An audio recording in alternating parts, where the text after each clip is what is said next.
Bom, companheiros, nós estamos aí num momento muito decisivo. Tudo leva a crer que nós vamos bem até domingo, mas não basta estar no segundo turno. A gente tem que entrar no segundo turno forte. O Requião, que é um homem de muita experiência, sabe que se a gente acha ruim o governo Temer, a gente não pode imaginar o que é o Paulo Guedes no comando da economia do país. É um cara que não tem limites para cortar direitos da população, do trabalhador, da mulher, não tem limites. É um neoliberal de um radicalismo que chega a ser às raias da crueldade. Uma pessoa que, quando vê o orçamento público, se pergunta o que tem aqui no Bolsa Família, por que tem tanto dinheiro no Bolsa Família, por que tem tanto dinheiro no seguro-desemprego, por que tem tanto dinheiro no salário mínimo. É assim que a cabeça dele funciona. Isso não é brincadeira. O governo Temer é coisa de criança perto da cabeça do Paulo Guedes. É por isso que a gente tem que entrar muito forte. Quando a equipe do Bolsonaro fala em cortar 13º, é óbvio que é uma ignorância total do que é a Constituição e tudo mais, mas é uma visão de mundo. É uma visão, é uma maneira de enxergar. Se o ano tem 12 meses, por que precisa de mais de 12 salários? É uma maneira de enxergar as coisas. Imaginando que nas costas de vocês é que tem que recair o custo do ajuste para o Brasil voltar a crescer. Ou seja, é um pensamento dos anos 70, alguma coisa assim, quando a desigualdade de renda era medonha. A Gleisi, nossa senadora, candidata a deputada, a Miriam, nossa candidata a senadora, doutor Rosinha, candidata a governador, a gente precisa estar forte nessa disputa aqui no Paraná e no Brasil. Tem estados do Nordeste que a gente está com mais de 50% dos votos já válidos, alguns 50% dos votos totais. E a nossa grande dificuldade, porque é a região mais judiada, é o Centro-Sul. O Centro-Sul é que nós temos que trabalhar mais. Nós estamos crescendo, continuando a crescer, mas nós temos que efetivamente dar uma arrancada nessa reta final, até para não dividir o país, ganhar bem em todos os estados, ou na maioria dos estados, porque esse pessoal também não tem nenhum compromisso com a democracia. Nenhum compromisso. Se o Aécio Neves foi capaz de fazer o que fez em 14, o Bolsonaro, por que não? Já disse aí, se eu não ganhar, eu não aceito o resultado. Então, é um padrão de comportamento, um padrão de... uma mentalidade que realmente coloca muitas das nossas conquistas a partir da redemocratização a perder. Essas questões que vocês colocam são todas a nossa pauta, né? Obviamente que nós temos que ter muita cautela.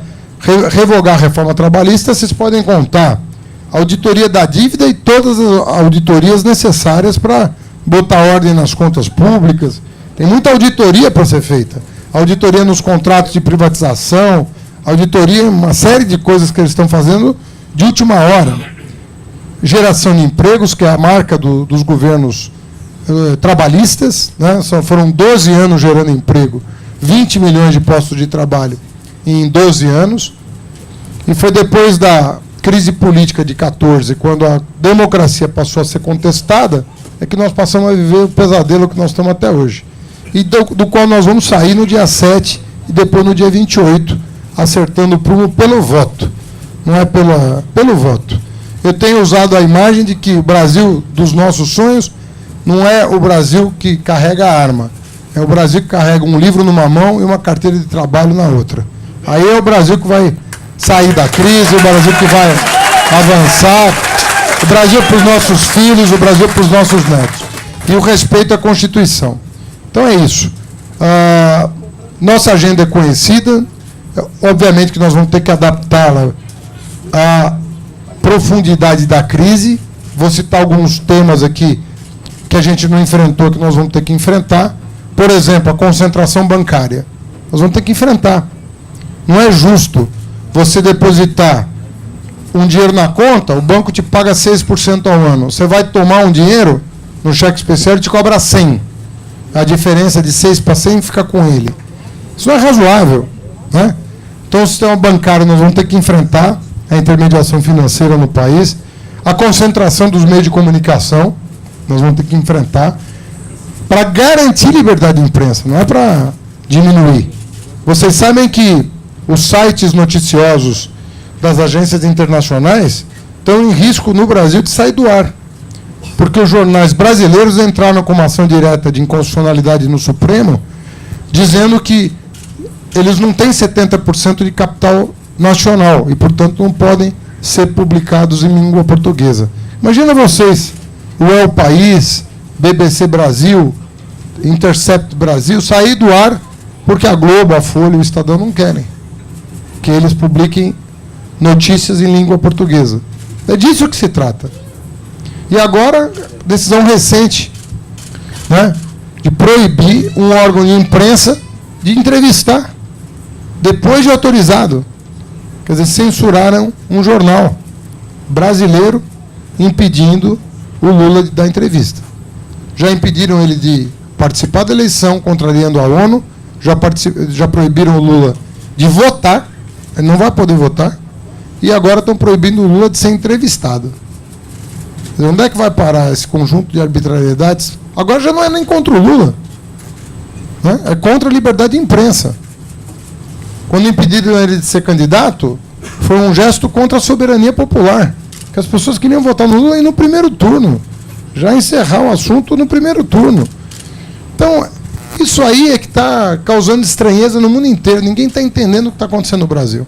E só vocês, por meio do voto, nós todos é que podemos recolocar o país na trilha da democracia com o desenvolvimento social. Porque é para isso que serve a democracia, para a gente garantir os direitos dos trabalhadores. E faz 4 anos, desde que o golpe começou, porque o golpe foi dado em 16, mas ele começa logo depois da eleição. Vocês vão de lembrar disso. Logo depois da eleição começam pautas bomba, recontagem de votos, um período de instabilidade política que culminou no golpe de 2016, mas começou antes. Então, é só pelo voto que esse a gente conseguiu garantir, porque até isso estava arriscado. Estavam querendo aprovar parlamentarismo no Brasil para eleger um presidente de faz de conta e o primeiro-ministro mandar. Chegaram a propor uma emenda constitucional para mudar o regime de governo sem consulta popular, sem plebiscito.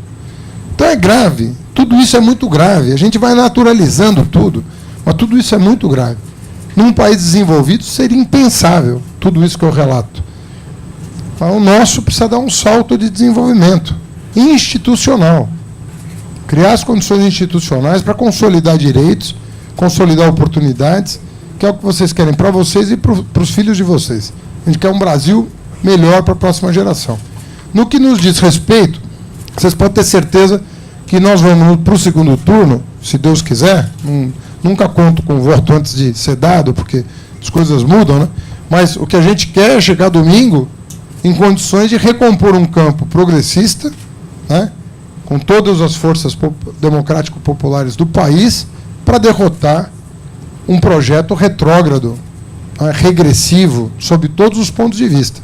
Sob o ponto de vista dos direitos civis, do ponto de vista dos direitos políticos, dos direitos sociais, dos direitos trabalhistas, regressivo de todos os pontos de vista, inclusive colocando a própria democracia em jogo, né?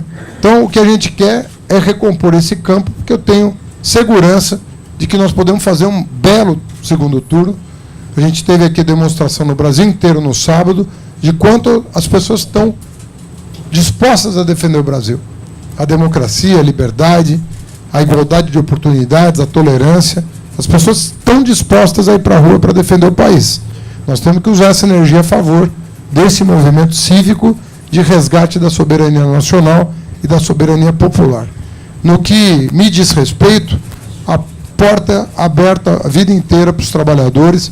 Eu, no Ministério da Educação, recebi CNTE, CONTE, todos os sindicatos, ANDES, todos os sindicatos tinham porta aberta no meu gabinete. Nós construímos juntos a expansão da universidade pública, as carreiras, os institutos federais, as carreiras dos institutos federais. Tudo foi feito muito de comum acordo e a gente avançou muito nos anos Lula, na educação, nos anos Dilma, com o Aloysio Mercadante à frente. Enfim, fizemos um belo trabalho também em respeito aos trabalhadores da educação federal. E queremos voltar a dialogar para reconstruir o país com base no diálogo, com base no entendimento mútuo, que foi a marca do Lula esse tempo todo. Sempre com a mesa aberta à negociação para que a gente pudesse avançar. Sem esse ambiente negocial, nós não vamos avançar. Mesmo que a gente tenha que tomar medidas mais duras, menos duras, não importa.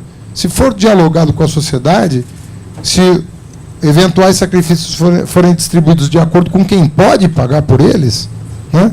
Porque o rico não paga imposto, os bancos não pagam o que cobram juros extorsivos da população, tudo que a gente sabe que está de errado na sociedade brasileira, se a gente não souber distribuir o ônus de acordo com quem pode, o andar de cima que está livre, leve e solto, nós não vamos recuperar um ambiente para voltar a investir, voltar a gerar emprego.